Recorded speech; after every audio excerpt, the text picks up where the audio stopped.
قرآن مجید کی وہ کون سی سورہ ہے جس کو 3 مرتبہ پڑھنے پر پورے قرآن کا ثواب ملتا ہے؟ وہ سورہ اخلاص ہے، سورہ اخلاص۔ قل هو اللہ احد اللہ الصمد لم یلد ولم یولد ولم یکن لہ کفوا احد۔ جو بھی انسان، جو بھی مسلمان اس سورہ کو 3 مرتبہ پڑھتا ہے اس کو پوری قرآن پڑھنے کا ثواب ملتا ہے۔ سوال نمبر 29، قرآن مجید کی کون سی آیت پڑھنے پر شیطان وغیرہ سے حفاظت ہو جاتی ہے؟ قرآن مجید میں سے اگر ہم آیت الکرسی پڑھتے ہیں تو شیطان سے اور تکلیف دہ چیزوں سے اللہ تبارک و تعالیٰ کے فرشتے ہماری حفاظت کرتے ہیں۔ جو آدمی رات میں سونے سے پہلے آیت الکرسی پڑھ کر سوتا ہے، صبح تک فرشتے اس کی حفاظت کرتے ہیں، اور جو آدمی صبح میں آیت الکرسی پڑھتا ہے، شام تک فرشتے اس کی حفاظت کرتے ہیں۔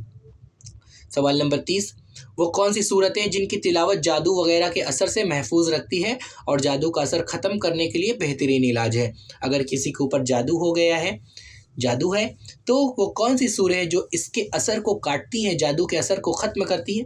وہ سورہ بقرہ ہے۔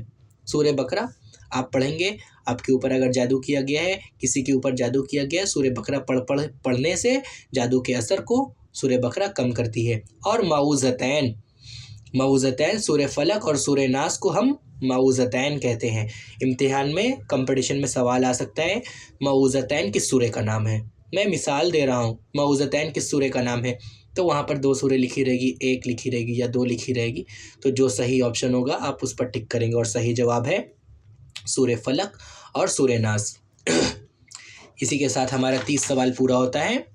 اب انشاءاللہ کل ہم لوگ آگے کے سوال کو دیکھیں گے۔ بہت سارے اسٹوڈنٹ رول نمبر کے لیے سوال کر رہے ہیں مجھ سے، بار بار مجھ سے رول نمبر پوچھ رہے ہیں۔ میں ان کو بتانا چاہتا ہوں کہ ابھی کچھ بچوں کا رجسٹریشن ہوا ہے اور ان کو بھی اس لسٹ میں جوڑا جا رہا ہے۔ ابھی لسٹ پر کام چل رہا ہے، جیسے ہی لسٹ پر کا کام مکمل ہو جائے گا سارے لوگوں کا رول نمبر گروپ میں بھیج دیا جائے گا۔ پوری لسٹ آئے گی، گروپ اے کی الگ لسٹ آئے گی، گروپ بی کی الگ لسٹ آئے گی، گروپ سی کی الگ لسٹ آئے گی۔ آپ لوگ جس کلاس میں پڑھتے ہیں اس کلاس کے حساب سے آپ لوگ اپنا نام دیکھ لیں گے، اپنا رول نمبر دیکھ لیں گے۔ آخر میں اللہ رب العالمین سے دعا کرتا ہوں کہ اللہ رب العالمین ہم کو اس کمپٹیشن میں کامیاب بنائے اور زندگی بھر ان تعلیمات پر عمل کرنے کی توفیق عطا فرمائے۔ آمین۔ والسلام علیکم ورحمۃ اللہ وبرکاتہ۔